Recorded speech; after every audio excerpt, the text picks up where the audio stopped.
All right, today we're going to talk about something that's like the financial bedrock for everything from giant airports to your own retirement savings. We're talking about the ultimate IOU, the bond.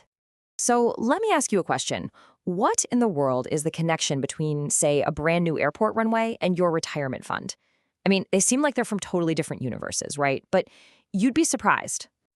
Well, that common thread, it's a powerful little thing called a bond.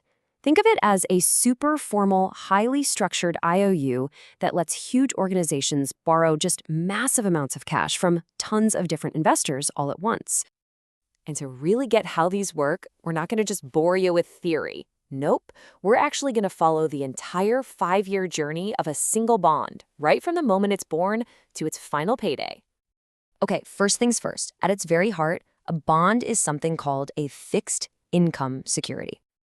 Sounds complicated, right? It's not. It's really just a fancy way of saying it's a loan. You, the investor, lend your money to a borrower. Could be a big company, could be the government, and they promise to pay you back, plus regular interest payments. And it's all laid out in a contract. It's called fixed income because, well, you know exactly what income you're supposed to get and when. No surprises. A company has a whole list of people and places it owes money to. These are its liabilities. Money for suppliers, taxes for the government, all that stuff. But what we're zooming in on is this top bucket, fixed income instruments.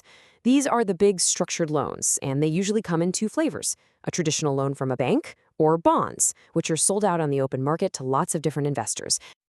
All right, to bring all this to life, let's look at a concrete example. We're going to follow a bond from a company we'll call Bright Wheels Automotive Corporation, or just BRWA for short. So, every bond comes with what's basically its birth certificate. It's called a prospectus summary. It lays out all the critical details. For our BRWA bond, you can see the issuer, that huge principal amount of $300 million, and the maturity date, which is 5 years. The interest, or what we call the coupon, is 3.2% a year, and they pay it out twice a year. And then there's this word seniority. We see it's unsubordinated, which means it's senior debt. We'll circle back to that. It's super important. And unsecured just means it's not backed by a specific physical asset, like a factory or something. Yeah, let's just let that number sink in for a second. $300 million. That's the kind of scale we're talking about here. This is why bonds exist, for companies to raise enormous amounts of capital, for really big projects, like building a new factory or funding a massive R&D push. Okay, so BRWA's got the cash. What happens next? Well, for the next 5 years, that bond is out there in the world doing its job, which is to make money for the people who bought it.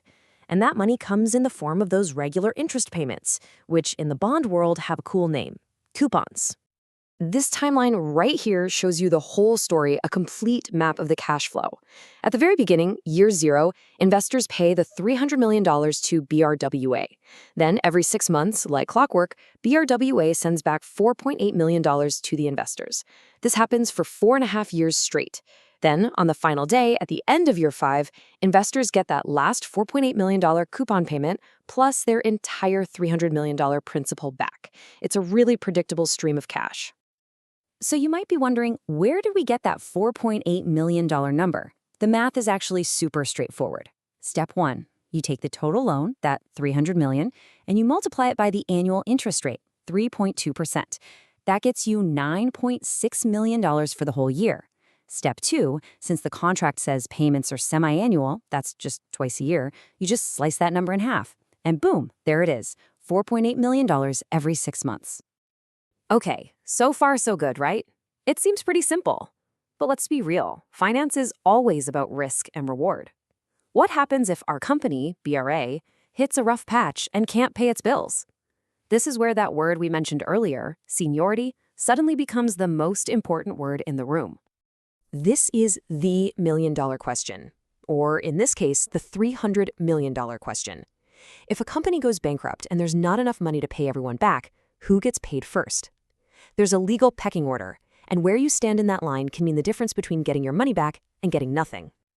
So yeah, think of it exactly like a pecking order. At the very top, you have senior debt. These guys get paid back first, period. Only after they've been paid back in full does any leftover money trickle down to the next level, the subordinated or junior debt holders. Our BRWA bond is senior debt, which means its investors are at the front of the line.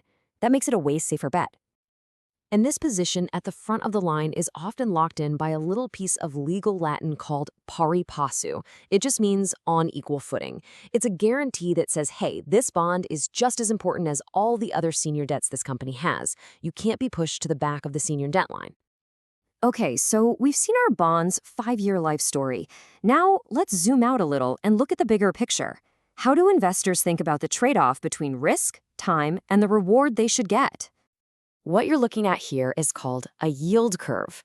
It's a super important chart that shows the return or yield an investor would get for lending money to Brevois for different amounts of time. See how it slopes up and to the right? That's typical. Investors demand a higher return for a 10-year bond than they do for a 2-year bond. And that makes sense, right? Locking your money away for longer is just plain riskier. A lot can happen in 10 years. Now, let's add another layer to this to make it even clearer. This lower curve we just added shows the yield on a U.S. government bond, or Treasury, for the same time periods. Now, Treasuries are considered pretty much the safest investment on the planet. And you can see there's a clear gap between the two curves, right?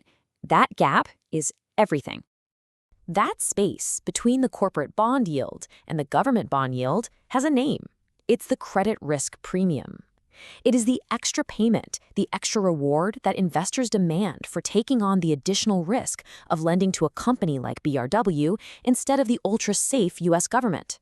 For our 5-year bond, that premium is 90 basis points or 0.90%.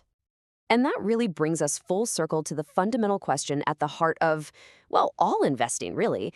Is that extra reward, that 0.90%, worth the extra risk you're taking on? Answering that question, that's what the entire world of bond investing is all about.